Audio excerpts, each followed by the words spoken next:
અને હવે વાત કરવી છે પાટીદાર દીકરી પાયલ ગોટીના મામલે થઈ રહેલી રાજનીતિની। પોલીસે માર માર્યાનો આરોપ પાયલે લગાવ્યો અને ત્યારબાદ રાજનીતિ ફરી એકવાર ગરમાઈ। ગોપાલ ઇટાલિયાએ પોતાની જાતને પટ્ટા મારીને વિરોધ નોંધાવ્યો છે। અમરેલીના લેટરકાંડ મામલે પાયલ ગોટીના આરોપો બાદ રાજકારણ ગરમાયું છે। યુવતીના સરઘસ તેમજ પોલીસે પટ્ટે પટ્ટે માર્યો હોવાના આરોપ બાદ આમ આદમી પાર્ટી મેદાને ઉતરી છે। ગોપાલ ઇટાલિયાએ જાહેર સભામાં પોતાની જાતને પટ્ટા મારી રોષ વ્યક્ત કર્યો છે। ઇટાલિયાએ આરોપ લગાવ્યો કે પાટીદાર દીકરીને પોલીસ કેવી રીતે પટ્ટા મારી શકે। તેમણે કહ્યું કે ગુજરાતનો આત્મા જાગવો જોઈએ અને પાટીદાર યુવતીને ન્યાય મળવો જોઈએ। અને મેં નક્કી કર્યું છે કે આ દીકરીના પટ્ટા માર્યા છે, પટ્ટા મને મળવા જોઈએ અને ગુજરાતનો આત્મા જાગવો જોઈએ।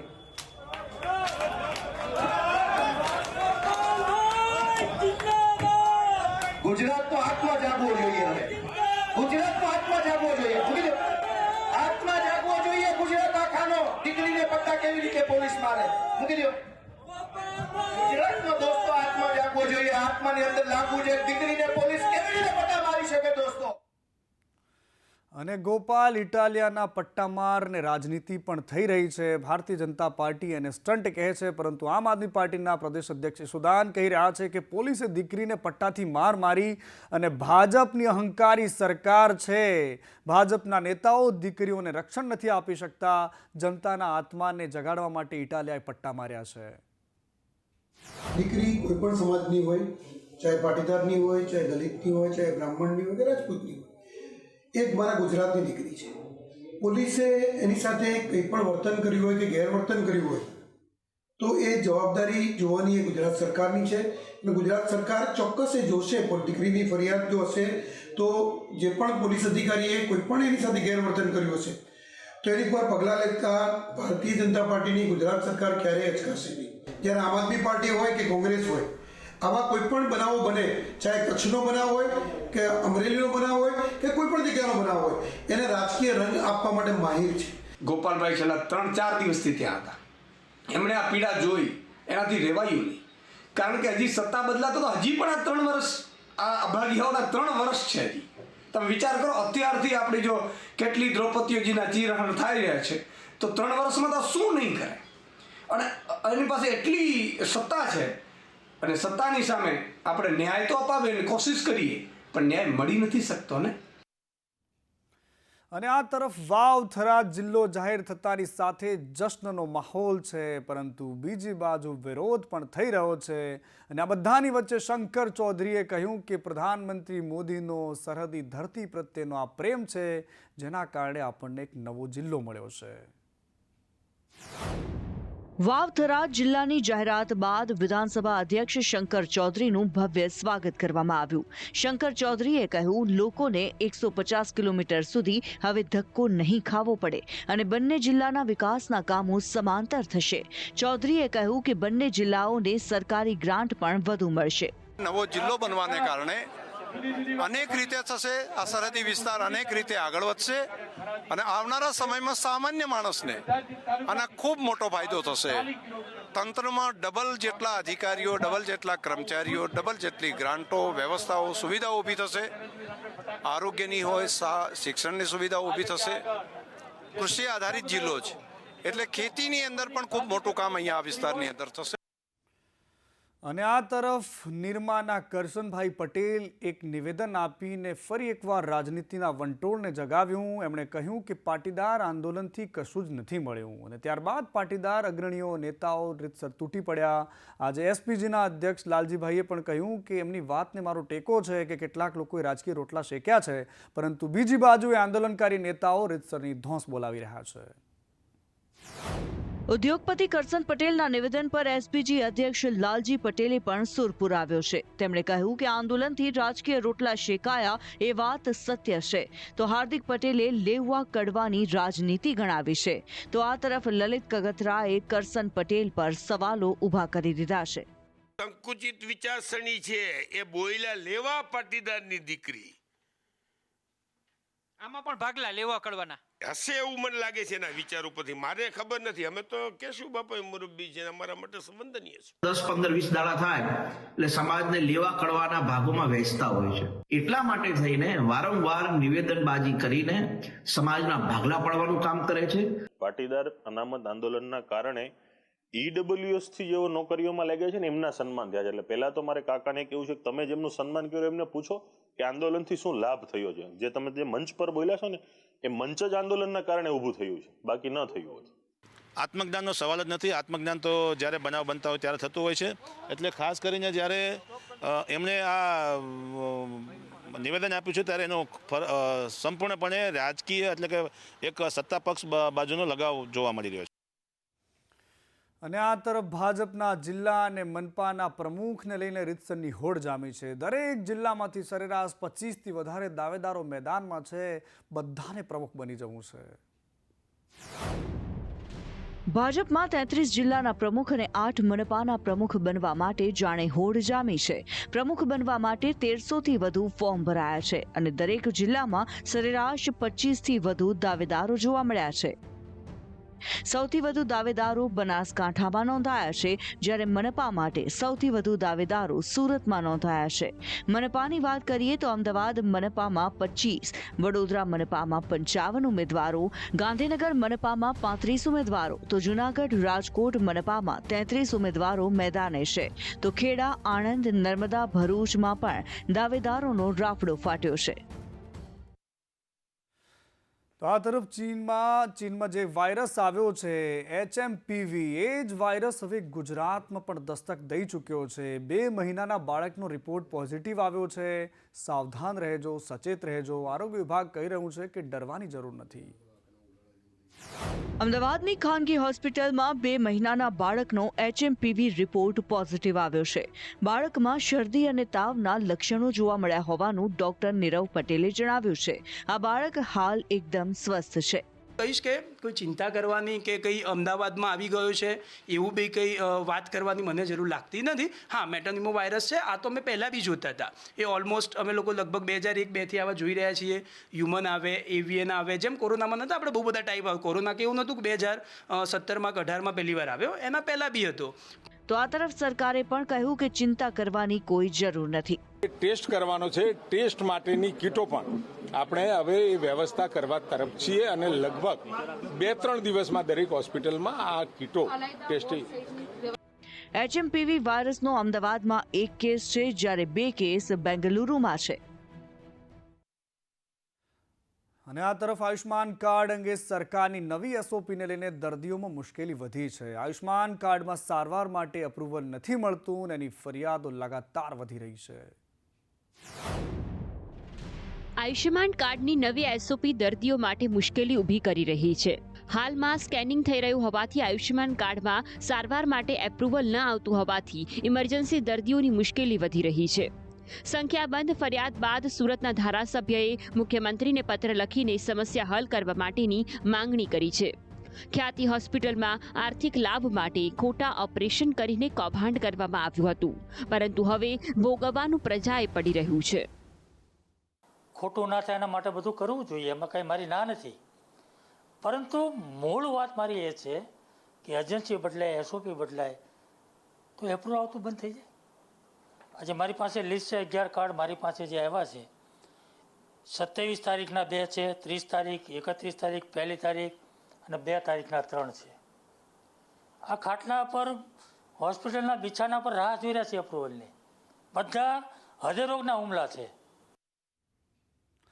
અને આ તરફ ભુજમાં બંધ બોરવેલમાં પડેલી યુવતીનો આપઘાતનો પ્રયાસ કર્યો હોવાનો ખુલાસો થયો છે. જો કે આપઘાત કરવા પાછળનું કારણ શું છે તે અંગેની તપાસ થઈ રહી છે. ભુજમાં બંધ બોરવેલમાં પડી યુવતીએ આપઘાતનો પ્રયાસ કર્યો છે. 18 વર્ષીય યુવતીએ 500 ફૂટ ઊંડા બોરવેલમાં પડી જતા NDRFએ રેસ્ક્યુ હાથ ધર્યું છે. ગાંધીનગરથી NDRFની ટીમ યુવતીને બચાવવાનો પ્રયાસ કરી રહી છે, તો બીજી બાજુ પ્રાંત અધિકારી SP પણ ઘટના સ્થળે છે અને સમગ્ર ઓપરેશન પર કેમેરાથી નજર રાખી રહ્યા છે. જી, ગાંધીનગરથી NDRFની ટીમને આપણે જાણ કરી હતી અને એ લોકો 1 કલાક પહેલાં નીકળી ગયા છે. પરિવાર સાથે વાત થઈ તો એ પ્રમાણે એમનું એવું કહેવું છે કે સવારે 6 વાગ્યાના ભાગમાં બચાવની બૂમ થઈ, એના પછી એ લોકો જોવા આવ્યા ત્યારે એમને એવું લાગે છે કે યુવતી અંદર છે. અને આ તરફ સરદાર પટેલના પૈતૃક ગામ કરમસદને આણંદ મહાનગરપાલિકામાં સમાવેશ શું કરવાની જાહેરાત કરાઈ કે ગામના લોકોનો આક્રોશ ભભૂકી ઉઠ્યો. સ્થાનિકોએ આજે કરમસદ બંધનું એલાન કર્યું અને પોતાનો વિરોધ વ્યક્ત કર્યો. સરદાર પટેલના પૈતૃક ગામ કરમસદમાં એક નવો જ વિવાદ ઉદ્ભવ્યો છે. કરમસદ ગામને આણંદ મહાનગરપાલિકામાં સમાવેશ કરવાના નિર્ણયને લઈ વિરોધનો વંટોળ ઉઠ્યો છે, જેના પગલે આજે કરમસદ ગામ બંધનું એલાન આપવામાં આવ્યું હતું. સવારથી જ કરમસદ ગામમાં દુકાનો બંધ જોવા મળી તો મોટાભાગના વિસ્તારોમાં સજ્જડ બંધ પાડવામાં આવ્યો. સ્થાનિક લોકો સ્વૈચ્છિક રીતે બંધમાં જોડાયા હતા. સરદાર સન્માન સંકલ્પ આંદોલન સમિતિએ આ બંધનું એલાન આપ્યું હતું, જેને સજ્જડ પ્રતિસાદ મળ્યો છે. મહત્વનું છે કે સરદાર પટેલની કર્મભૂમિની ઓળખ જળવાઈ રહે તે માટે કરમસદને અલગ ઓળખ આપવાની માંગ કરવામાં આવી છે. અને જો તમે પણ પકોડી ખાવાના શોખીન છો, પાણીપુરી ખાવાના શોખીન છો તો આ સમાચાર તમારા માટે છે. સાવધાન રહેવાની જરૂર છે. અમદાવાદની એક પ્રખ્યાત દીવાન પકોડીમાંથી જીવાત નીકળી છે અને એનો વિડીયો ખૂબ વાયરલ થઈ રહ્યો છે. અમદાવાદમાં પકોડી ખાઈ રહેલા ગ્રાહકને કડવો અનુભવ થયો છે. પકોડીમાં જીવાત નીકળ્યાનો વિડીયો વાયરલ થયો છે. સેટેલાઇટ વિસ્તારની દીવાન પકોડી સેન્ટરનો આ વિડીયો છે, જેમાં વંદો નીકળતા ગ્રાહકે સંચાલકને ફરિયાદ કરતા ઉદ્ધત જવાબ મળ્યો હતો. જો કે બાદમાં ગ્રાહક દ્વારા ફૂડ વિભાગને ફરિયાદ કરી છે. કે એ લોકો મને એવું કહે છે કે અમે વંદો અંદર નાખવા થોડી આવ્યા હતા, એ તો વંદો તો ક્યાંકથી આવી ગયો હશે. અને સોરી કહેવાની જગ્યાએ કે ભૂલ સ્વીકારવાની જગ્યાએ અમને ખોટા આર્ગ્યુમેન્ટ કર્યા. અને પછી મેં કીધું તમારું કિચન બતાવો, તો કે કિચન તો અહીંયા આગળ નથી, અમારા ઘરે છે, તમે ચલો અમારા ઘરે કિચન જોવા માટે. અને આ તરફ ભાવનગરના માર્કેટયાર્ડમાં ડુંગળીની મબલખ આવક નોંધાઈ છે તો બીજી બાજુ ગોંડલ યાર્ડમાં લસણની હરાજી પહેલા પૂજા વિધિ કરવામાં આવી. ભાવનગર માર્કેટ યાર્ડમાં ડુંગળીની મબલખ આવક થઈ છે. ડુંગળીની મબલખ આવકના પગલે યાર્ડ બહાર વાહનોની લાંબી લાઈનો લાગી હતી. યાર્ડમાં ડુંગળીની 2 લાખથી વધુ ગુણીની આવક થતાં યાર્ડ ડુંગળીથી ઉભરાયું હતું. નારી ચોકડી નજીક સબ યાર્ડમાં ડુંગળી ઉતારવા વૈકલ્પિક વ્યવસ્થા કરવામાં આવી છે. તો આ તરફ ગોંડલ માર્કેટિંગ યાર્ડમાં નવા લસણની આવકને પગલે પૂજા વિધિ કરાઈ હતી. તો 20 કિલો લસણનો ભાવ 3,511 રૂપિયા બોલાયો હતો. રેગ્યુલર લસણના 5,000 કટ્ટાની આવક થઈ હતી. 3500 રૂપિયા જેવા અત્યારે ભાવ આવ્યા હતા. આમ તો જનરલી 5,000 કટ્ટા ઉપરની લસણની રેગ્યુલર આવક થતી હોય છે અને લસણના ભાવ અત્યારે 2500 થી 3500 રૂપિયા છે. જ્યારે નવા લસણનું આજે અમારા માર્કેટિંગ યાર્ડમાં મુહૂર્ત થઈ ગયું છે અને સમગ્ર સૌરાષ્ટ્રમાંથી લસણ માટે ખેડૂતો વેચવા માટે એક જ પસંદગી હોય છે, ગોંડલ માર્કેટિંગ યાર્ડ. અને આ તરફ જામ ખંભાળિયામાં યુરિયા ખાતર લેવા માટે લાંબી લાઈનો લાગી ગઈ છે. યુરિયા ખાતર નથી મળતું, ખેડૂતોમાં અસંતોષ છે. સર્વોદય જૂથ સહકારી મંડળીમાં ખેડૂતોએ આજે લાઈનો લગાવી. ખાતરની અછત સર્જાતા ખેડૂતોને ભારે હાલાકી પડી રહી છે. કડકડતી ઠંડીમાં પણ ખેડૂતો લાઈનમાં લાગવા માટે મજબૂર થઈ જાય છે. ખાતર લેવા માટે સવારનો 6 વાગ્યાનો અહીંયા ઉભો હતો, બરાબર. તેમ છતાં અમે અંદર જઈને પૂછ્યું હતું કે સાહેબ ખાતર કેટલું મળશે, કે ખાતર જોઈએ એટલું મળશે એ કહે. તો અમે લાઈનમાં ઊભા છતાં અત્યારે હવે એ ભાઈ એમ કહે કે ખાતર પૂરું થઈ ગયું, બરાબર. તો અમે ગામડેથી સવારના અહીંયા લાઈનમાં ઊભા છે. અને આ તરફ મહેસાણામાં રાજનીતિના અલગ જ રંગ જોવા મળ્યા. નીતિન પટેલ, પૂર્વ નાયબ મુખ્યમંત્રી અને આંદોલનકારી ચહેરો અને અત્યારે વર્તમાન ધારાસભ્ય હાર્દિક પટેલ બંને એક જ મંચ પર હતા. પાટીદાર આંદોલન બાદ આ પહેલી એવી ઘટના હતી કે નીતિનભાઈ અને હાર્દિક પટેલ બંને એક જ કાર્યક્રમમાં હાજર રહ્યા. બંને એકબીજા માટે ખૂબ વખાણ કર્યા. નીતિન પટેલે તો ત્યાં સુધી કહી દીધું કે હાર્દિક મંત્રી બને એના માટેની પ્રાર્થના, શુભેચ્છાઓ. અને હાર્દિકે પણ કહ્યું કે કડીને ટક્કર મારે તેવો મારે વિરમગામનો વિકાસ કરવો છે. અહીંયા પ્રવક્તા આપણા સંચાલન કરે છે સાહેબે એમણે ખૂબ શુભેચ્છા આપી દીધી, બહુ મોટું સ્ટેજ આપી દીધું.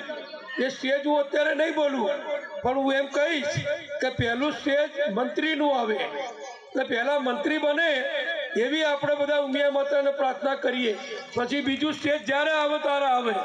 એ સ્ટેજ આવતા તો બહુ વાર લાગે, પણ પહેલું સ્ટેજ વહેલું આવે તો યુવાન છે, ભણેલા ગણેલા છે, સમાજના નેતા છે અને ખૂબ પ્રગતિશીલ વિચારો ધરાવે છે. આમને ધારાસભ્ય બને આટલો સમય થયો, ઘણા ધારાસભ્યોના કેટલાય વિવાદ ચાલતા હોય, કોઈનું આવું હોય ને કેનું તેવું હોય ને બધું કંઈકનું કંઈક એમનું જુદું જુદું પ્રજાની વચ્ચે ચર્ચાતું હોય. પણ મારી જાણકારી પ્રમાણે હાર્દિકને ધારાસભ્ય બન્યા પછી આ દિવસ સુધી એક પણ વિવાદ એમના નામે કોઈ ઊભો થયો નથી. એ અગત્યનું છે. અને વાત ઠંડીની કરવી છે. ઠંડીને લઈને હવામાન વિભાગે આગાહી કરી છે કે રાજ્યમાં હવે ફરી એકવાર ઠંડીનો ચમકારો જબરદસ્ત જોવા મળશે. 2 દિવસમાં તાપમાન 2 થી લઈને 3 ડિગ્રી ઘટશે અને અમદાવાદમાં લઘુત્તમ તાપમાન આજે 13.5 ડિગ્રી નોંધાયું છે. નલિયામાં 6.4 ડિગ્રી છે. પવનોની દિશામાં ફેરફાર થતાં ઠંડીનું પ્રમાણ ધીરે ધીરે વધી રહ્યું છે. आज का जो मौसम का पूर्वानुमान है, अगले आने वाले 7 दिन तक मौसम शुष्क रहेगा और इसका जो लघुत्तम तापमान में 2 से 3 डिग्री तक अगले दो दिन डाउन होगा. उसके आगे फिर नॉर्मल चेंज में जाएगा. और जो अभी पवन का दिशा है उत्तर से उत्तर पूर्व दिशा में है. और जो अहमदाबाद का लघुत्तम तापमान रिकॉर्ड हुआ है वो है 13.5 डिग्री सेंटीग्रेड. રાજકોટમાં શિક્ષણ જગતને શર્મસાર કરતો એક કિસ્સો સામે આવ્યો. શિક્ષકે વિદ્યાર્થીઓની છેડતી કર્યાનો આક્ષેપ છે. વાચક પર બેડી ગામનો ચકચારિયા બનાવ છે. વિદ્યાર્થીનીઓએ બેભત્સ વિડીયો બતાવ્યાનો આક્ષેપ લગાવ્યો છે.